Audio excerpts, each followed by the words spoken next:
We have the agenda review session. We have the basics, but we have no ordinances on second reading, no ordinances on first reading. We have resolutions: 1, approve agenda amendments; 2, approve payroll 12/7/19 to 12/20/19; 3, authorize refund for redeemed tax sale certificates. Number 4, authorize shared service agreement, Township of Woodbridge for opioid overdose recovery program, December 1st, 2019 to November 30th, 2020, not to exceed $7,000, non-pro-tunc. 5, authorize tax collector to transfer credits on several tax and utility accounts. 6, approve amendment of resolution R021933, additional amount of $3,500 for the library with Sal Electric Company Incorporated for electrical maintenance and repair services, specification number 734-19P, not to exceed $3,500. Approval of this change order will not constitute an increase of 20% or more of the amount of the original contract.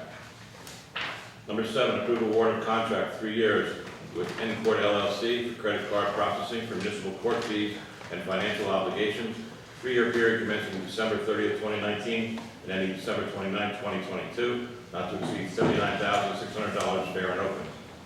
8, resolution authorizing budget transfers 2019 municipal budget. 9, approved amendment of resolution R111926, supplemental funding number 1 for additional police extra duty services in the amount of $3,000. Approved resolution to provide police traffic control officer allocation for the investigative portion of the sanitary sewer master plan, not to exceed $3,000.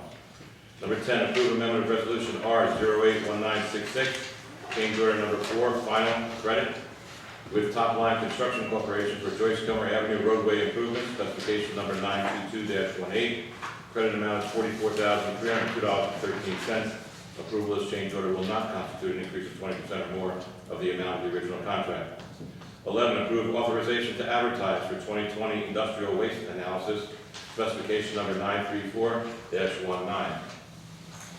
Number 12, authorized purchase by police department on New Jersey Start contract T0106/17 FLEET 00739-law enforcement firearms equipment and supplies from Island Tech Services LLC, emergency lighting for the Division of Animal Control, not to exceed $5,662.18.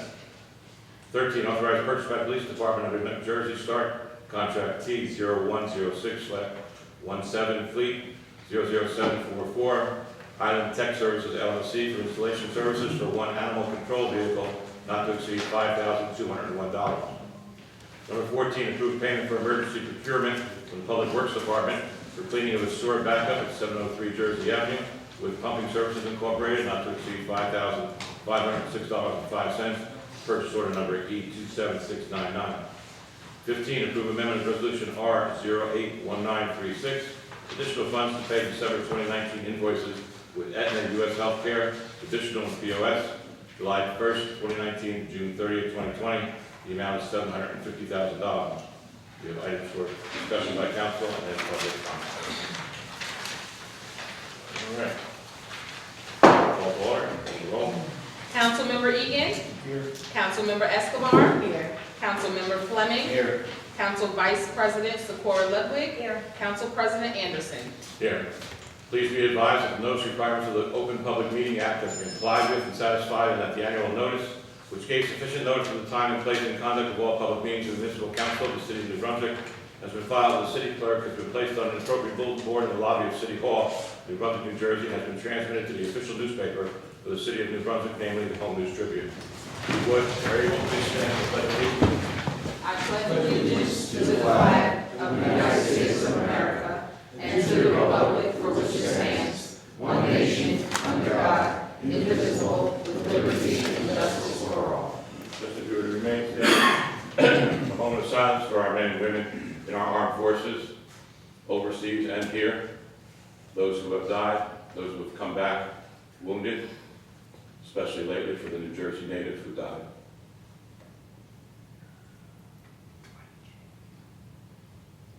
Thank you.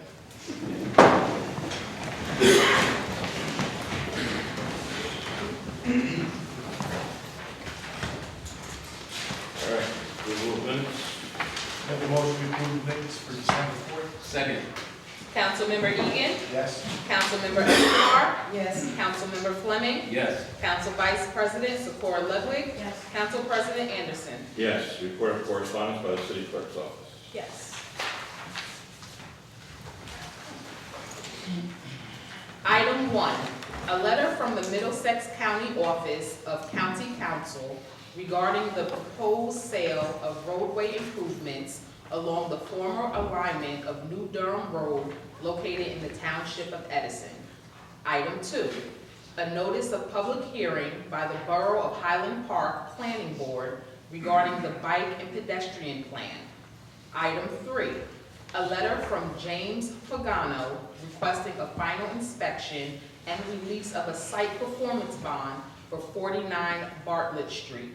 The correspondence will be forwarded to the appropriate departments for further action. Thank you. You're welcome.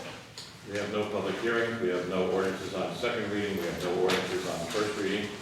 We have resolutions 1 through 15. If any members of the public would like to comment on 1 through 15, please come to the microphone, give your name and address for the record. We have up to 5 minutes, one time up. Yes, good evening, members of the council. Charles Prattville, New Brunswick today.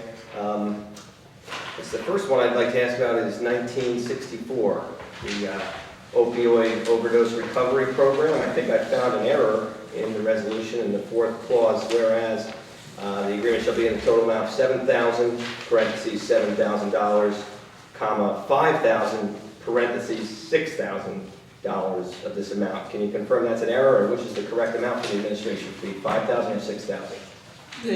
It's $6,000 for the administration fee. Okay, and so that's an error. It says 5. Correct. I'm just reading it The part in the parentheses is correct. The part outside the parentheses is 5. Yeah, it should be a 6, Mr. Council President. We'll fix the typo and it will be so noted when it's considered on the consent agenda. Okay, and why is the administrative fee increasing this year? It was only $5,000 last year. now. It was actually $6,000 last year. The fee is increased for per call. It was $250 last year and it's $300 this year. Well, last year, you approved R-111858, and I asked a number of questions about it. Mr. Laughlin told me the administration fee was $5,000. So, was Mr. Laughlin incorrect when he told me the administration fee was $5,000? I will confirm that with you, but I believe I have the records in my office and I will send you an email. Okay, and so maybe the administrative fee went up, but definitely the per intervention fee went up. I was told last year it was $250. Why is it increasing to $300? That was for the terms of the contract. Okay, and can you tell me how many people were helped by this program during the first year? 34 New Brunswick residents. 34 people Yes. at $250 each. Correct. Okay, and so that was well over what the council approved. The council only approved $7,000, I believe. So where did that extra money come from? We used other accounts. It started off, we originally were approved for I believe $7,000. Okay, and so yet this year you're asking the council to approve $7,000, $6,000 of which is an administrative fee. So at $300 per intervention, you're only accounting for 3-point-something interventions when you had 34 last year. Why is this? The administrative fee is paid quarterly, so we will still have funding early in the year. We'll be going back to the council later in the year when we need more money. Okay, but just to be clear, this is, and I don't understand why there's such a huge administrative fee. I mean, this is 6 out of 7 of these dollars are going to administration, not actually helping folks who are struggling with addiction. Is there any, can anybody enlighten me as to what those dollars go to? What administration is being done? They deploy a recovery specialist, right? When there's a need. How is this so administration heavy that we've got to pay a $6,000 fee?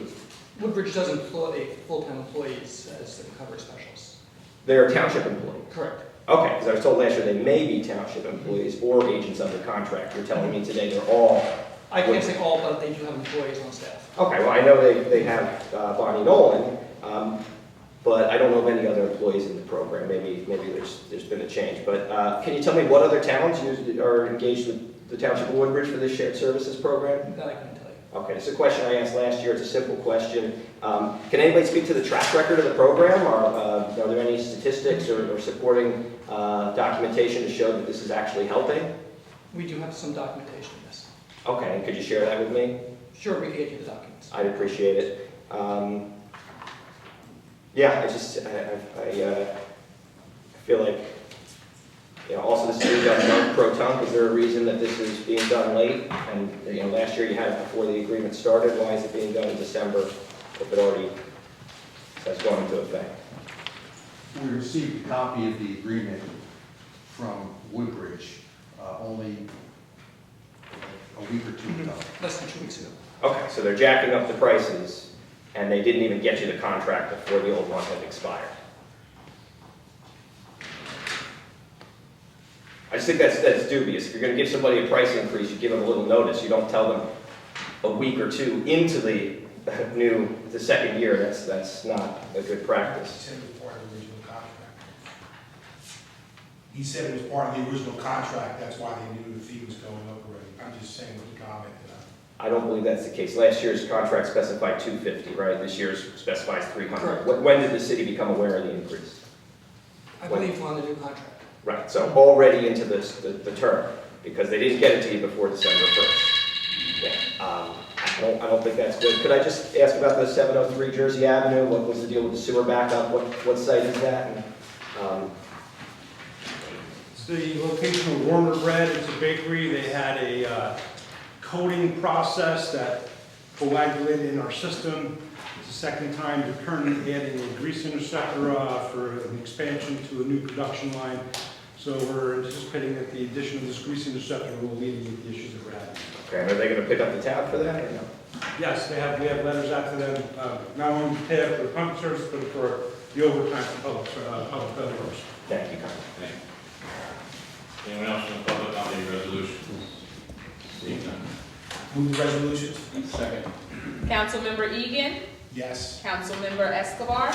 Yes. Councilmember Fleming. Yes. Council Vice President Secor Ludwig. Yes. Council President Anderson. Yes. We have items for discussion by the council. Anybody say anything first? Good to hear to everybody. Please act responsibly, drink responsibly, and have a good time. Okay, we're good. Okay, we'll open it up to the public. Anyone from the public that has any comments, they come up to the microphone one time, give up to 5 minutes. Please identify yourself just for the record. Good evening, once again, Charles Prattville, New Brunswick today. First question, can you please ask the planning director which records he's been asked to destroy by the mayor's office? I'm not sure that I'm at liberty to discuss that. You can discuss it with Bert. It's a federal document with confidentiality components to it, so I'm not sure I'm at liberty to make that decision. So if you want, you can discuss it with Bert. I'm not going to comment on it because I don't know if I can get myself into federal trouble by opening myself up to that. Thanks. Okay, could you ask Mr. Barron? Do you want to comment? Sure. These are, to the best, and hello to the council, to the best of my knowledge, these are some DVD maps that have to do with the upcoming census, just basically detailed street maps of the city. Thank you. Does the council support the impeachment of the president now that it's happened? I just believe the due process, whatever happens, happens. Yes, I say yes. Okay, so 2 members of the council support it. Anybody else want to join? Yes. Great.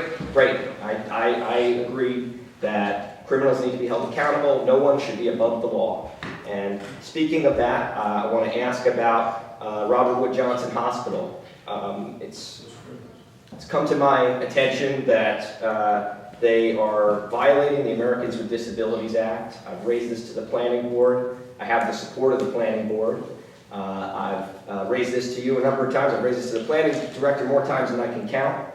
And I'm pleased that he was able to locate the document from 2002, site plan approval, that states that they must operate a public walkway 24/7.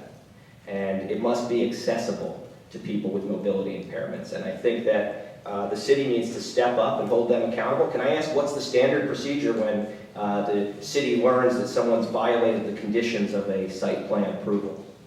Mr. Dominguez, you have been working with them. I have This been. happened. I absolutely have been working with them. We're going back and forth. I just spoke to some folks over at Rutgers this morning, and we're hoping to achieve a resolution at some point, if in however manner they need to. Now, as far as site plan violations, I'm not sure. We haven't had one to date this year, so I haven't been involved in one, so I don't know how they were handled in prior terms. Now, with that said, I think I'm going to clarify something for Mr. Cradaville, because I think I overspoke or overpromised at one juncture in all of this due to lack of information on my part. As the building is currently, the property is owned by Rutgers, which is a state institution.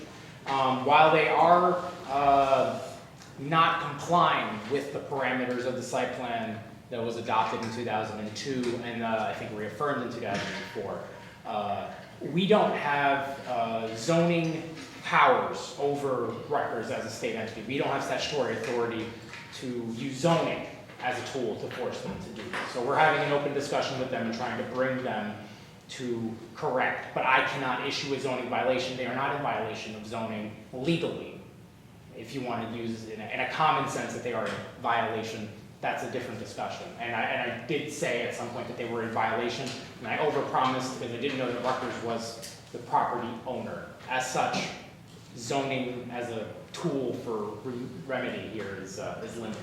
And when did Rutgers become the owner? Because the site plan approval was for Child Health Institute LLC, which is of course a limited liability company. I actually don't remember offhand. I want to say it happened in the last 3 to 5 years that they took. When they merged. Maybe so, and it's even more disgraceful that our state university, my alma mater, would disrespect people with mobility impairments, people in walkers, people in wheelchairs, who were supposed to have a public pathway 24/7 to be able to get from Somerset to French and back. And for years, that opportunity has not existed for them because of Rutgers, Robert Wood Johnson, and all these folks who feel like they don't have to follow the rules. And I don't think Rutgers should be above the law. I don't think Robert Wood should be above the law. And I think that I'm very concerned about their partnership with AST Development. You've enabled this to happen where you voted to increase the height of buildings at 210 Somerset Street, where AST promised to build 57 condos and miserably failed, left the site a vacant eyesore for many years. It eventually was paved over and was in a temporary parking arrangement for the past 7 years. And now they want to build 15 stories. The chairman of the Housing Authority at the last meeting, I was there because you had your meetings up against one another, and I want to point out that the chairman of the Housing Authority said he had to abstain from the vote, possibly due to a conflict of interest. He refused to say why he abstained. He refused to say if he had a conflict of interest. He refused to say how he knows the developer, Mr. Robert DeAnton, the guy who burned us before. We got to stop enabling these people who are breaking the rules, breaking the laws. This Robert Wood Johnson promised to build a traffic light at that intersection. They did not come through. They promised to have a public walkway. They did not come through. They pushed out businesses and homes to build this development, and they need to be held accountable. That's why I've had to go to the U.S. Attorney's Office about this, because they are violating the Americans with Disabilities Act, and I'm not going to stop until we get a resolution. I appreciate Mr. Dominguez being forthright with me and answering my questions, but if this was any other property owner in the city of New Brunswick, they would have gotten a violation letter by now, and it's wrong to let them get away with this, especially when you're partnering with them to potentially expand even more. And I know that you guys have a chance to make your voices heard. You must have some pull with the mayor, with the county, with Robert Wood. Don't let them take the Lincoln Annex School. They don't deserve it. It's a public school. It's for our community, and they have been poor stewards of some of the land they've already taken over, and we don't need to enable bullies. People who are going to abuse us and not follow the rules. That's why Donald Trump needed to be impeached, and that's why Robert Wood Johnson needs to be put in their place over this. We can't just keep letting them get away with it because they're a big corporation. They're only amassing more power. You're in a position to do something about it. Please put in writing their violations. Put them in writing and put and copy me on it, as Mr. Dominguez promised to do, because you're dragging your feet, and it's not fair to the people with mobility impairments who deserve that walkway. Thank you. Thank you. Anyone else from the public wish to public comment on anything? Seeing none. Motion to adjourn, Mr. Chairman? Second. Councilmember Egan. Yes. Councilmember Escobar. Yes. Councilmember Fleming. Yes. Council Vice President Socorro Ludwig. Yes. Council President Anderson. Yes. Adjourn. Happy New Year.